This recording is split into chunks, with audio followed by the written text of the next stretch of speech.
سيدنا محمد وبارك وسلم اللهم صل على سيدنا محمد وعلى آل سيدنا محمد وبارك وسلم۔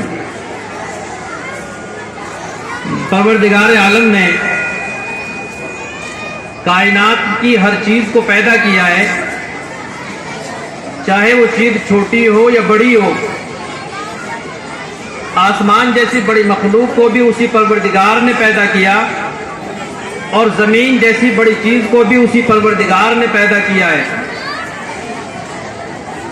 علماء نے لکھا ہے پروردگار عالم نے 18,000 مخلوقات کو پیدا کیا ہے۔ ان مخلوقات میں سے اللہ تعالیٰ کی بڑی بڑی مخلوق بھی ہے، درمیانی مخلوق بھی ہے، اور چھوٹی مخلوق بھی ہے۔ کمال کی بات تو یہ ہے کہ اس پروردگار عالم نے ساری مخلوقات کو پیدا کرنے کے بعد ان ساری مخلوقات کو سنبھالا بھی ہے، اور بخوبی ان کی ملکیت کا اندازہ بھی اپنے پاس رکھا ہے۔ صبح کے وقت میں اور شام کے وقت میں اور دوپہر میں پروردگار عالم کی کون سی مخلوق کو اور کون سی چیز کو کس غذا کی ضرورت پیش آتی ہے، اس غذا کا انتظام بھی پروردگار عالم ہی کرتا ہے۔ بظاہر ہم اپنے گھروں میں 1 یا 2 یا 4 بھینسیں باندھتے ہیں، اور بھینسیں باندھنے کے بعد ہم ایسا اندازہ لگاتے ہیں کہ ہم صبح کے وقت میں جنگل میں جاتے ہیں اور ان کے لیے نہار لے کے آتے ہیں، گھاس لے کے آتے ہیں، ان کے کھانے کا بندوبست اور چارے کا انتظام ہم نے کیا ہے، چوکر کا انتظام، کھل کا انتظام ہم نے کیا ہے، ان کے آب و دانے کا انتظام ہم نے کیا ہے۔ لیکن دراصل وہ انتظام کرنے والی جو ذات ہے نا، وہ اللہ رب العزت کی ذات ہے۔ سمندروں کے اندر رہنے والی مخلوقات ہیں، ان کے کھانے کا انتظام پروردگار عالم کرتا ہے۔ ہواؤں میں اڑنے والے اللہ کے پرندے ہیں، ان کے کھانے کا انتظام اللہ رب العزت فرماتے ہیں۔ بلوں کے اندر رہنے والی اللہ کی مخلوق ہے، جنہیں ہم چیونٹی کہتے ہیں، حشرات الارض کہتے ہیں، سانپ اور بچھو ہیں، ان کے کھانے کا انتظام بھی اللہ رب العزت کرتے ہیں۔ تمام مخلوقات میں جو اشرف مخلوق ہے اور تمام مخلوقات میں جس سے اعلیٰ ترین مقام حاصل ہوا ہے، وہ حضرت انسان ہے۔ جب اللہ رب العزت بچھو کے کھانے کا انتظام فرما سکتے ہیں، خنزیر کے کھانے کا انتظام فرما سکتے ہیں، کتے کے کھانے پینے کا بندوبست کر سکتے ہیں، تو پھر اللہ رب العزت حضرت انسان کے کھانے پینے کا بندوبست کیوں نہیں کر سکتے؟ اندازہ فرمائیں، صبح کے وقت میں پرندہ درختوں کے اوپر سے نکلتا ہے اور اڑ کر کے چل دیتا ہے۔ بلوں کے اندر سے جانور نکلتے ہیں اور نکلنے کے بعد زمینوں کے اوپر رینگنا شروع کر دیتے ہیں۔ درندے ہیں، وہ جنگلوں کے اندر دوڑتے ہیں اور اپنے کھانا پینا تلاش کرتے پھرتے رہتے ہیں۔ سوال پیدا ہوتا ہے کہ درختوں کے اوپر رہنے والا کوا ہے، کبوتر ہے، چڑیا ہے، طوطا ہے، مینا ہے، چیل ہے، اللہ کی بہت ساری مخلوقات ہیں۔ وہ رات کے وقت میں اپنے اپنے بلوں میں جا کر اپنے اپنے گھونسلوں میں رہ کر کے اپنے کھانے پینے کا بندوبست کر کے چلے جاتے ہیں۔ جب صبح کا وقت ہوتا ہے تو ان کا پیٹ خالی ہوتا ہے، ان کے پیٹ پہ کچھ نہیں ہوتا، لیکن اندازہ فرمائیں کہ اپنے گھونسلے سے نکل کر چڑیا اڑتی ہے، اپنے گھونسلے سے نکل کر پرندہ اڑتا ہے۔ اب اسے کہاں جانا ہے، اس کے پاس نہ اس کا کوئی انتظام ہوتا ہے، اور اس کے پاس نہ اس کا پہلے سے کوئی بندوبست ہوتا ہے، اور اس کے پاس نہ اس کا پہلے سے کوئی نظام ہوتا ہے۔ اندازہ فرمائیں، ایک انسان ہے، وہ اگر مزدوری کرتا ہے تو صبح کے وقت جا کر یونین پہ کھڑا ہو جاتا ہے۔ وہ اگر ایک مستری ہے تو جہاں سے اس نے پہلے سے اپنے یہاں کام کرنے کے لیے کام لیا ہوا ہے، وہ وہاں جا کے اپنے کام پہ کھڑا ہو جاتا ہے۔ کوئی مینیجر ہے، انجینئر ہے، وہ آنے کے بعد آگے چل کر اپنے آفس پہ چلا جاتا ہے، اپنے دفتر میں جا کے بیٹھ جاتا ہے۔ کوئی پرنسپل ہے، وہ بھی اپنے اسکول میں جاتا ہے، کالج میں جاتا ہے، یونیورسٹی میں جاتا ہے۔ کوئی پروفیسر ہے، وہ ایک کالج اور یونیورسٹی کی درسگاہ میں جا کر لیکچر دیتا ہے۔ اس کے بعد ایک انتظام ہے، پہلے صاحب اس کا ایک بندوبست ہے، سلیبس تیار اس نے کیا ہے، کہ میں انجینئر ہوں، میں ڈاکٹر ہوں، مجھے اپنے کلینک پہ جانا ہے اور مجھے تو اپنی فیکٹری میں جانا ہے. کاشتکار ہے، اس کے پاس کھیتی کا انتظام ہے، وہ اپنے کھیتی میں چلا جاتا ہے. لیکن سوال پیدا ہوتا ہے کہ انسان کے پاس تو ہر چیز کا پہلے سے انتظام موجود ہوتا ہے، لیکن وہ پروردگار وہ انسان پھر بھی پروردگار کے اوپر اتنا اعتماد نہیں رکھتا جتنا پروردگار کے اوپر اللہ کی دوسری مخلوقات اعتماد رکھتی ہیں. زیادہ جو اعتماد ہے، زیادہ جو توکل ہے، زیادہ جو بھروسہ ہے، وہ انسان سے زیادہ جو بھروسہ ہے نا وہ جانوروں کو ہے. ان کے پاس کوئی انتظام نہیں ہے، کوئی فیکٹری نہیں ہے، کوئی کالج نہیں ہے، کوئی یونیورسٹی نہیں ہے، کچھ بھی اس کے پاس نہیں ہے. وہ اللہ کے بھروسے پر نکلتا ہے. شام کے وقت میں جب پرندہ اپنے گھر میں واپس آتا ہے اور اپنی بل میں جب داخل ہوتی ہے چیونٹی، تو اس کا پیٹ بھرا ہوا ہوتا ہے. چونکہ اس کی کامل جو وجہ ہوتی ہے اور اس کی جو کامل توکل اور اعتماد ہوتا ہے وہ اللہ رب العزت کی ذات پر ہوتا ہے. چونکہ کھانے کا جو انتظام کرنے والا ہے نا وہ اللہ تعالیٰ کی ذات گرامی ہے. اسی لیے میں نے آپ کے سامنے قرآن مجید کی آیت پڑھی ہے، وَأُفَوِّضُ أَمْرِي إِلَى اللَّهِ. ہم اپنا ہر معاملہ اللہ کے حوالے کرتے ہیں. ہمیں بظاہر دیکھنے سے معلوم ہو رہا ہے کہ یہ تو میرے لیے اچھا نہیں ہے، پروردگار جانتا ہے کہ وہ ہمارے لیے اچھا ہے یا برا ہے. انسان بعض اوقات کسی ایک کام کے بارے میں سوچ رہا ہوتا ہے کہ یہ کام تو میرے لیے بہت برا ہے، لیکن اللہ تعالیٰ آگے چلنے کے بعد اس کے لیے بہت سارے اسباب پیدا فرماتے ہیں. علماء نے لکھا ہے کہ ایک اندھا پرندہ ہے، وہ ایک درخت کے اوپر بیٹھا رہتا ہے. ایک اللہ والے بزرگ وہاں سے گزرے اور انہوں نے گزرنے کے بعد دیکھا کہ یہ تو اندھا ہے، اسے تو نظر نہیں آتا، یہ اپنا کھانا اور چارہ کہاں سے تلاش کرتا ہوگا. وہ اللہ والے بزرگ وہیں بیٹھ گئے اور دیکھتے رہے. تھوڑی دیر کے بعد دیکھا کہ ایک چھوٹا سا جانور، ایک ٹڈا، اور وہ آنے کے بعد اس کی چونچ پہ لگتا ہے اور وہ اسے نگل لیتا ہے اور کھا جاتا ہے اور اپنا پیٹ بھر لیتا ہے. اللہ رب العزت نابینا پرندے کے کھانے کا بندوبست خود فرما رہے ہیں، تو حضرت انسان کا بندوبست کیوں نہیں فرمائیں گے؟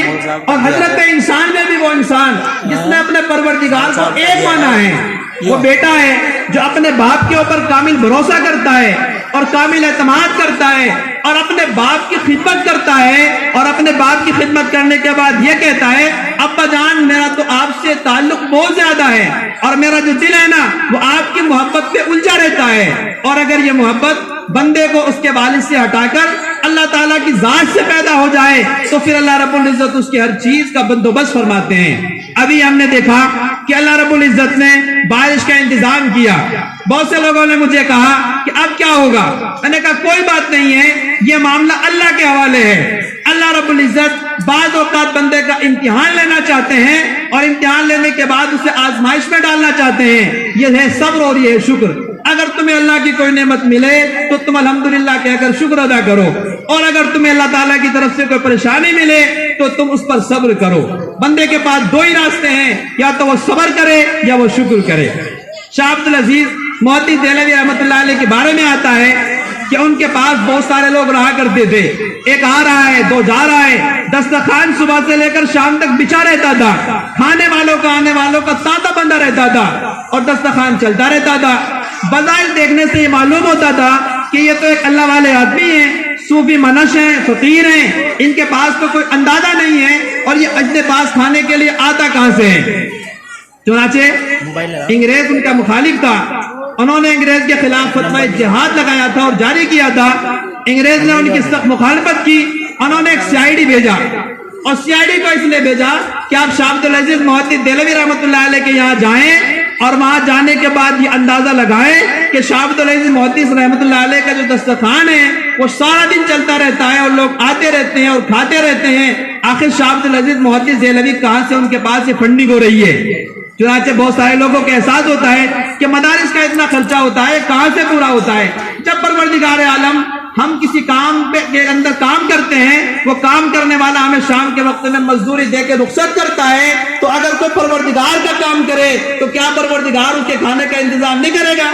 ہم تمام کے تمام اہل علم حضرات خدام دین ہیں اور خدمت قرآن میں لگے ہوئے ہیں، وہ پروردگار ہمارے کھانے پینے کا بندوبست کیسے نہیں کر سکتا؟ انسان کی جو نیت ہے نا، انسان کی وہ نیت خالص ہونی چاہیے، اللہ کی ذات پر بھروسہ ہونا چاہیے.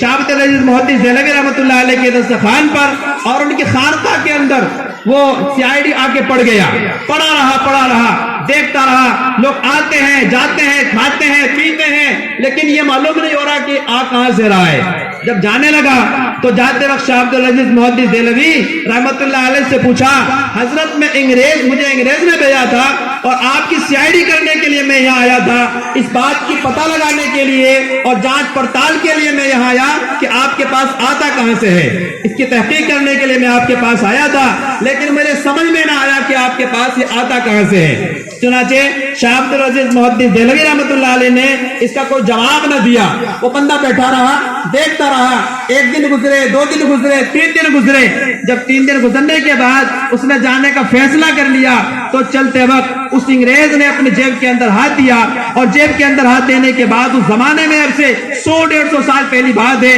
20 روپے نکالے، اور 20 روپے نکالنے کے بعد شاہ عبدالعزیز محدث دہلوی رحمت اللہ علیہ کی خدمت میں لا کے ڈال دیے، فرمایا حضرت یہ میری طرف سے ہدیہ ہے، آپ اسے قبول فرما لیں۔ ہمیں تو آج 20 روپے بہت تھوڑے لگتے ہیں، اس وقت کا اگر اندازہ لگائیں تو 20 روپے شاید اس وقت میں لاکھوں روپے کا مقابلہ کرتے تھے، تو لاکھ روپے سمجھیے کہ اس پولیس والے نے اس CID افسر نے شاہ عبدالعزیز محدث دہلوی رحمت اللہ علیہ کے قدموں میں ڈال دیے، اور ڈالنے کے بعد فرمایا حضرت یہ میرا قلیل ہدیہ ہے، آپ اسے قبول فرما لیجئے۔ تو شاہ عبدالعزیز محدث دہلوی رحمت اللہ علیہ کا جواب سنیے، انہوں نے فرمایا کہ بندہ خدا عبدالعزیز یہاں سے کھاتا ہے۔ کیا فرمایا؟ بندہ خدا عبدالعزیز یہاں سے کھاتا ہے، تو میری CID کرنے کے لیے یہاں آیا تھا، دیکھ اللہ نے تجھ سے ہی دلوا دیا۔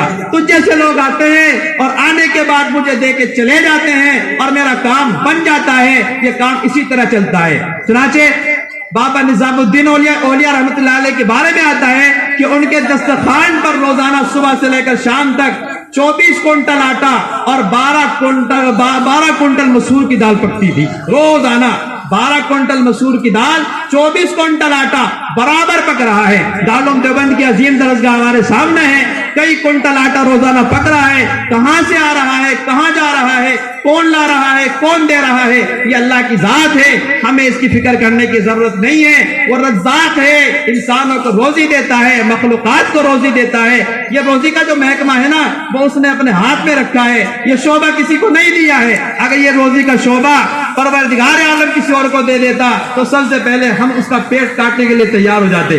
اس لیے یہ جو روزی کا محکمہ ہے، شعبہ ہے، یہ پروردگار عالم نے اپنے پاس رکھا ہے، وہ اس کو بہت زیادہ عطا کرتا ہے جو بندہ اللہ رب العزت پر کامل درجے کا اعتماد اور توکل عطا کرتا ہے۔ اللہ رب العزت ہم سبوں کو اپنے اوپر کامل اعتماد کی توفیق نصیب فرمائے، توکل اپنے اوپر نصیب فرمائے، اعتماد ہم سبھی کو اپنے اوپر نصیب فرمائے۔ ہم سب بڑے گناہگار بندے ہیں، اللہ رب العزت ہم سبوں کو دیکھتے رہتے ہیں، ہم صبح بھی گناہ کرتے ہیں اور شام بھی گناہ کرتے ہیں۔ سب سے بڑی بات یہ ہے کہ ہم اقراری مجرم بندے بن کر اللہ رب العزت کے دربار میں حاضر ہو کر گناہ بھی اگر کر رہے ہیں تو گناہ کرنے کے ساتھ ساتھ اللہ سے معافی بھی مانگتے رہیں، نیک کام بھی کرتے رہے۔ میں نے اپنے حضرت سے سنا ہے، حضرت فرماتے ہیں کہ ہم گناہ کرنا نہیں چھوڑتے، نیکی کرنا چھوڑ دیتے ہیں۔ حضرت نے فرمایا کہ اگر آپ گناہ کرنا نہیں چھوڑ رہے ہیں، بندہ خدا نیکی کرنا بھی نہ چھوڑے، نیکی بھی کرتے رہیں اور گناہ بھی آپ کر رہے ہیں، اللہ تعالیٰ اس نیکی کی برکت سے ایک نہ ایک دن ہمیں اپنی محبت میں جگہ عطا فرمائے گا اور اللہ رب العزت ہم سبھی کو اپنا محبوب بنا لے گا۔ میں تو تھوڑی دیر کے لیے آپ حضرات کے سامنے حاضر خدمت ہو گیا تھا، آپ سب حضرات وہاں موجود تھے، تھوڑی دیر کے بعد دیکھا کہ آپ بڑے اہتمام کے ساتھ، سکون و اطمینان کے ساتھ، وقار کے ساتھ آپ لوگ آ کے یہاں بیٹھ گئے۔ یہ بہت اچھی فضا ہے، بہت اچھی بات ہے، یہ تو آپ لوگ پورے سال دیتے رہتے ہیں، مجھے اس پر کوئی اشکال نہیں ہے، نہ مجھے اس پر کوئی سوال ہے۔ پروردگار دیتا ہے، دلاتا ہے، چلاتا ہے، وہ پروردگار جس نے آپ لوگوں کو پہلے دینے کی توفیق عطا فرمائی ہے تو اب بھی توفیق دے گا، بعد میں بھی دیتا ہے۔ آپ لوگ برابر دیتے رہتے، اس سے کوئی سوال نہیں ہے۔ اللہ تعالیٰ ہمیں مستقل اپنے راہ میں ہم سب کو خرچ کرنے کی توفیق عطا فرمائے۔ میں تو چند نام بولنے کے لیے حاضر خدمت ہو گیا تھا، بہت سارے لوگوں نے مستقل بلا کسی کہے ہوئے، بلا کسی سے مانگے ہوئے آپ ہی لوگوں نے دیا ہے اور آپ ہی لوگ دیتے ہیں، عید میں بھی دیتے ہیں، بقرعید